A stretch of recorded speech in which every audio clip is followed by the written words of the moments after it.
शरीर का बंधन, अशरीरी का अभ्यास ऐसे बढ़ाना है जैसे शरीर का बंधन, कर्म का बंधन। शरीर का बंधन मतलब कि शरीर हमारा अपनी तरफ आकर्षित ना करे। कर्म का बंधन, कोई भी कर्म हो जाता है, किसी भी प्रकार का कोई कर्म होता है तो हम क्या करते हैं, उसको सोच सोच के अपने माइंड को भारी कर लेते हैं और फिर ऐसा लगता है कि छोटा सा काम भी बहुत भारी लगने लग जाता है। इसलिए जो भी कर्म करना है, सोचना नहीं है, अच्छा कर्म है फटाफट कर्म करके फिनिश करना है और आगे बढ़ना है। तो बंधन नहीं बनाना, क्या करें करना ही पड़ेगा, ये कर्म है, ये ऐसा है, होना ही है, करना ही। तो बाबा ने कहा बंधन नहीं बनाना है।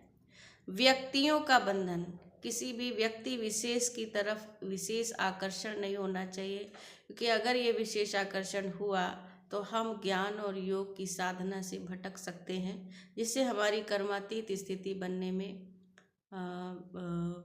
बाधा आएगी और हम वो स्थिति को प्राप्त नहीं। कर्म का बंधन, व्यक्तियों का बंधन और वैभवों का बंधन, कोई भी हमारी तरफ हमें आकर हमारे मार्ग में बाधक बन सकती हैं और बहुत परेशान कर सकती हैं। और स्वभाव संस्कारों का बंधन, कई बार क्या होता है, हमारे संस्कार, हमारे बोल आचार विचार ऐसे होते हैं, फिर हम क्या कहते हैं, मेरे संस्कार हैं, मैं क्या करूं, मेरे संस्कार हैं।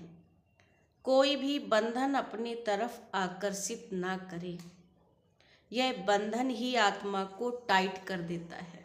व्यक्ति, बाबा कह रहे ये बंधन ही आत्मा को टाइट कर देता है, हमारी आत्मा को लाइटनेस से रोकता है, हल्का नहीं रहने देता है।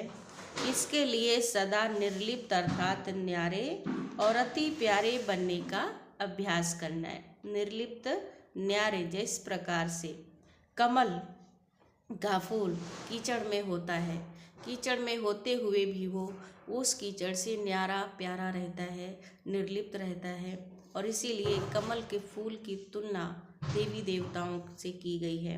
नयन कमल, मुख कमल, चरण कमल, पद कमल, हस्त कमल, कर्ण कमल। तो इस तरह से कमल के समान हमें इस धरती पर न्यारा और प्यारा जीवन अपना जीना है।